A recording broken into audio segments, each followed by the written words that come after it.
So today you are welcome back to the Bird Science channel. Today we're going to look at the lesson on the life cycle of mosquito. So just get ready for us to begin the lesson with our slides. Welcome once again to the Bird Science channel. Today we are going to look at the lesson on the life cycle of mosquito. In the introduction to the life cycle of mosquito, we know that the mosquito is a common flying insect found around the world. There are 4 types: Aedes, Anopheles, Culex, and Culecita. In Ghana, we can find 2 common species. These species are the Anopheles and the Aedes mosquito. Now, special attention will be given to the female Anopheles mosquitoes because they are the only mosquito which transmits malaria parasite known as Plasmodium to humans. The Aedes also transmits the yellow fever disease.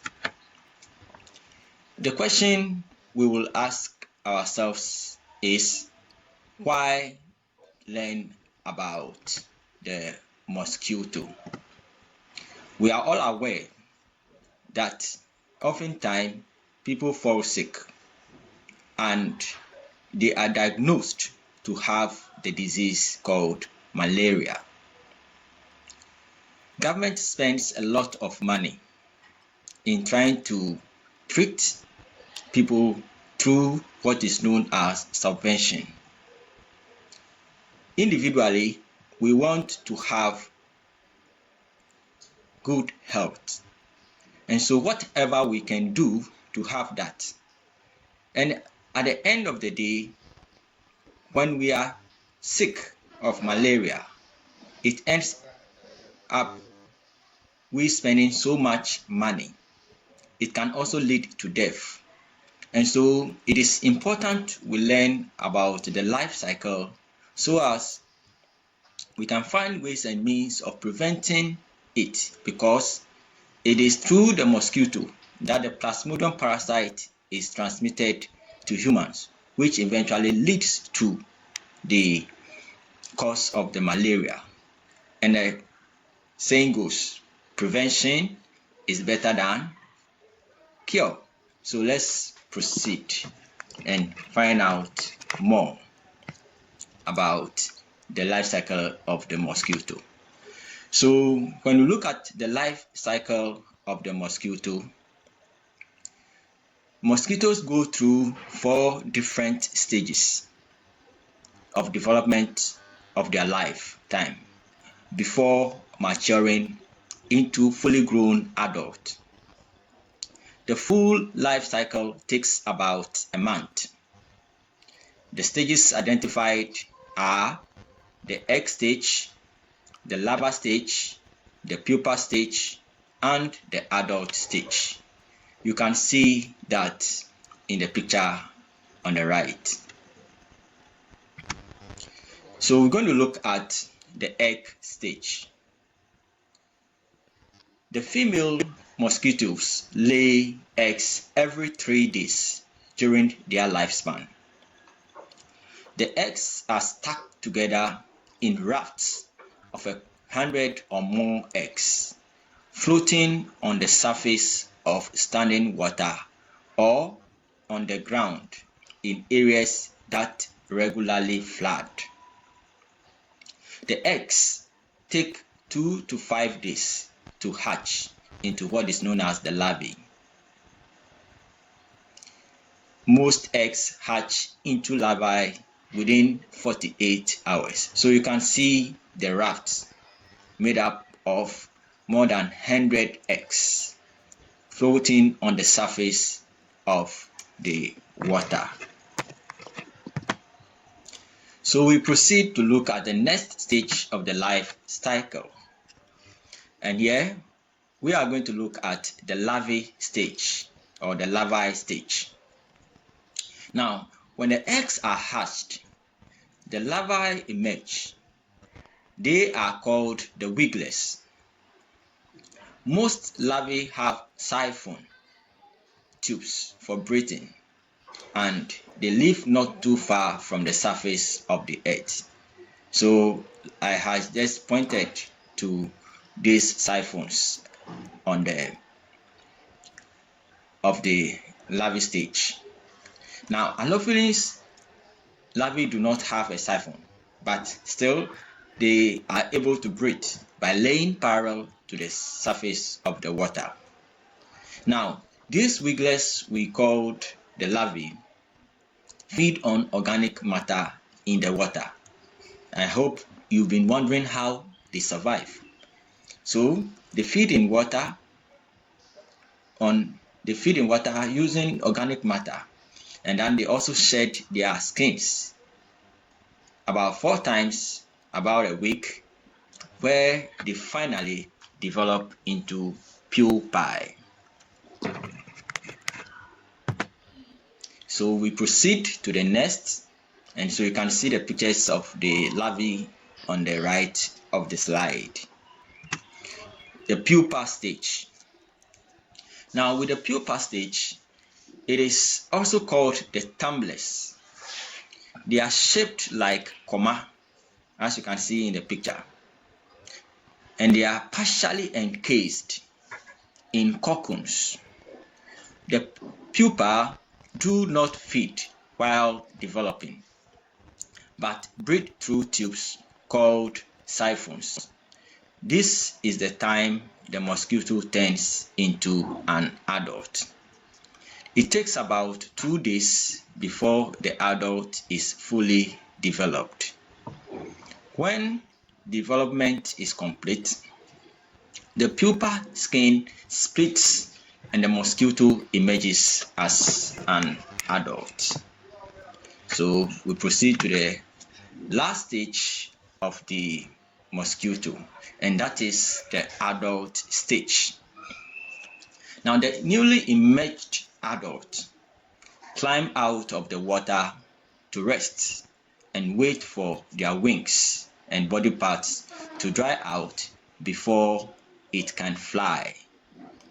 Mating and blood feeding does not occur for a couple of days after the adult emerges. The males take a day or 2 to fully develop into their reproductive organs. After the reproductive organs are fully developed, they seek out a female by the sound of her wing beats for mating and blood feeding.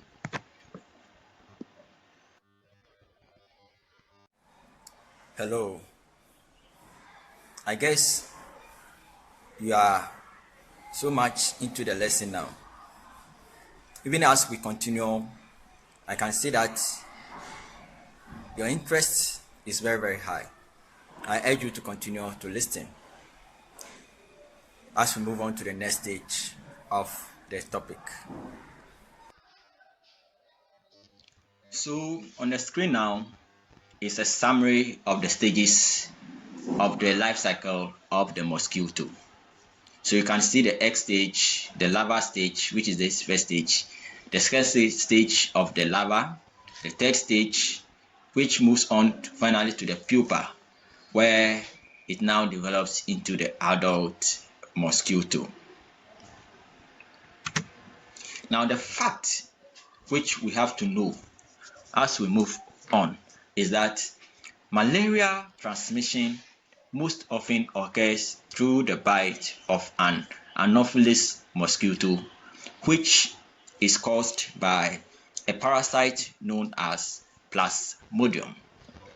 Note, no other type of mosquitoes are known to transmit malaria. Now, further explanation on how Plasmodium is transferred from an infected person to an uninfected person will be done when in proceeding forward. So here we have a picture. So when the mosquito bites, it places the malaria parasites into the individual. This parasite goes to attack the red blood cells in the individual.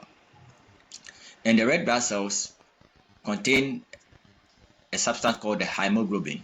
And the hemoglobin is responsible for the carrying of oxygen in the blood. So when this parasite, which is the Plasmodium parasite, attacks the red blood cells, it causes the numbers to reduce, which eventually results in making the person become anemic. Okay, so being anemic is one of the symptoms of what? Malaria. So that is what happens. The Plasmodium parasite does that. Then aside that, what the mosquito sucks out is what it feeds on, and you can see it there. So it feeds on it to survive during its lifetime. Because of that, like I said in the beginning, we need to learn about the mosquito so as we can find ways and means of controlling them, where I use the word prevention is better than cure. So the identified methods that can be used are the environmental control method, chemical control method, biological control method, genetic control method, which is not part of this current syllabus. However, we will be able to still use it. Okay, so it's just to have an idea about that there is a method like that, but it is beyond our level at this time. So let's proceed to look at the environmental control method and what it entails. The environmental control method has to do with measures taken to control the breeding of mosquitoes in and around our surroundings or environment. Some of these measures include grasses and bushes are cleared around our homes and surroundings to prevent the breeding of mosquitoes. Draining of standing water in gutters, pools, and swamps frequently so that mosquitoes cannot find suitable place to breed. Frequent trimming of flowers and hedges around our homes so that they do not provide good resting place for the mosquito. Using traps to catch adult mosquitoes to reduce the population of adult mosquitoes. So in the picture, this is the pictorial nature of it. So you can see the clean overground ponds and stocked with fish. Remove used containers and bottles from your property because those contain distilled water, which eventually becomes the breeding grounds for the mosquitoes. We have the wheelbarrow there, which can also become a storage point for the mosquitoes, water for mosquitoes to breed. We have this screen or cover drums. I mean, anything where water can be stored, as you can see in the used tiles there. So we proceed to the next point. So for every method that we will decide to use, there is an advantage and disadvantage. So let's look at the advantages of the environmental method. Now, it is less expensive.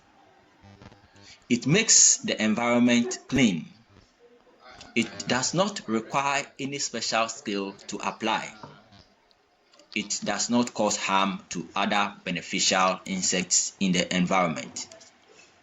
Mosquitoes are also controlled without polluting the environment, since the method is chemical free. So we also look at the disadvantages.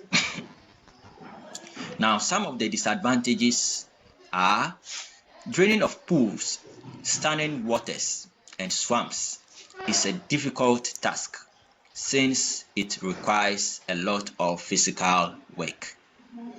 The method does not also entirely kill the mosquitoes. It only destroys the breeding grounds of the mosquitoes.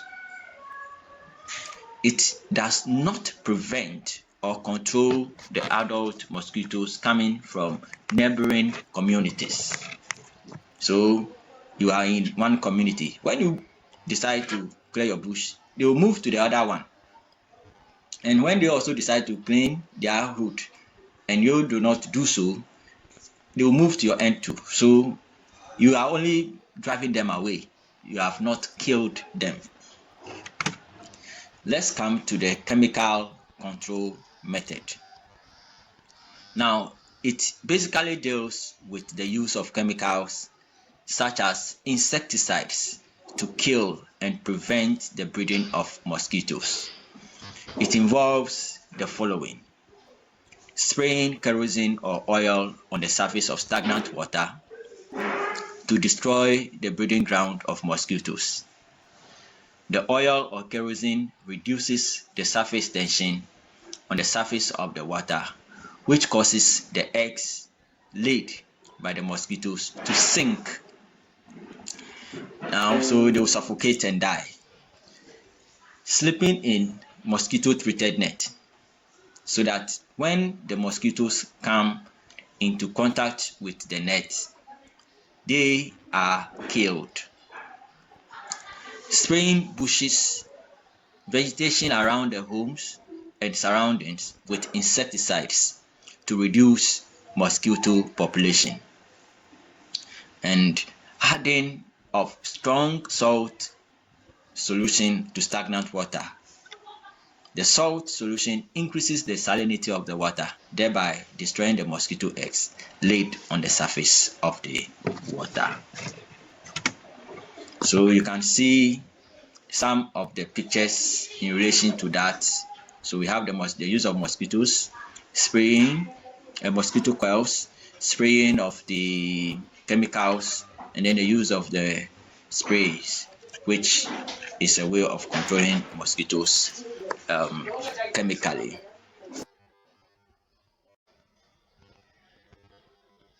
So we are going to look at the advantages of the chemical control method. The chemical control method totally kills the mosquitoes. It is very easy and fast to use and does not require a lot of physical work.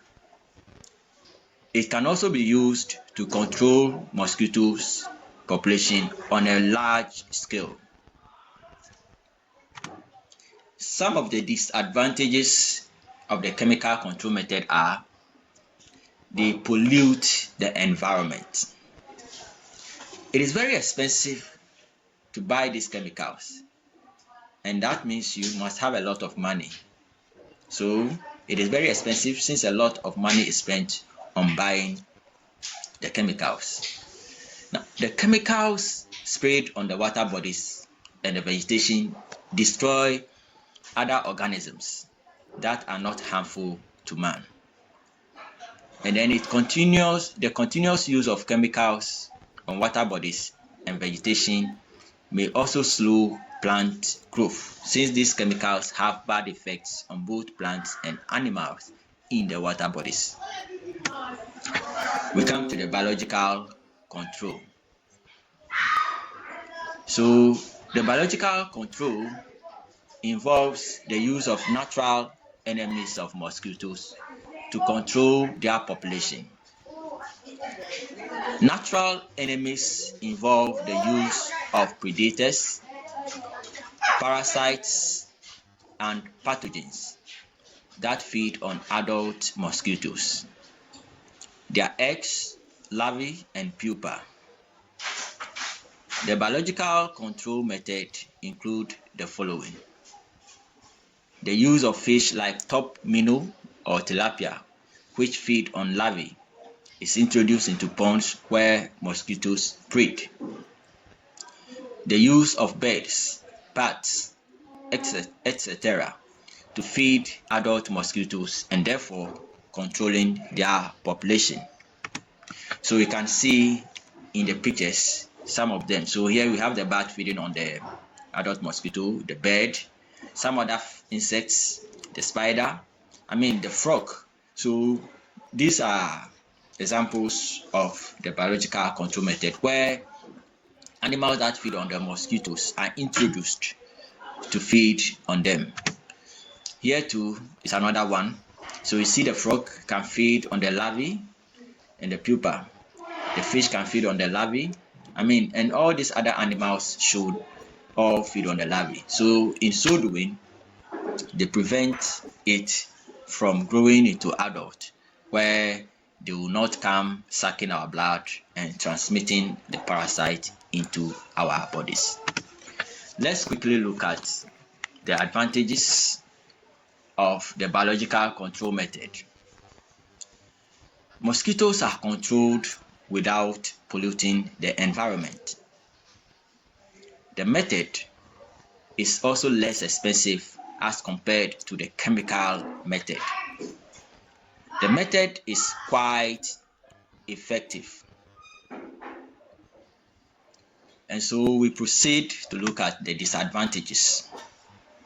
One of the disadvantages is that it cannot be used to control mosquitoes on a large scale.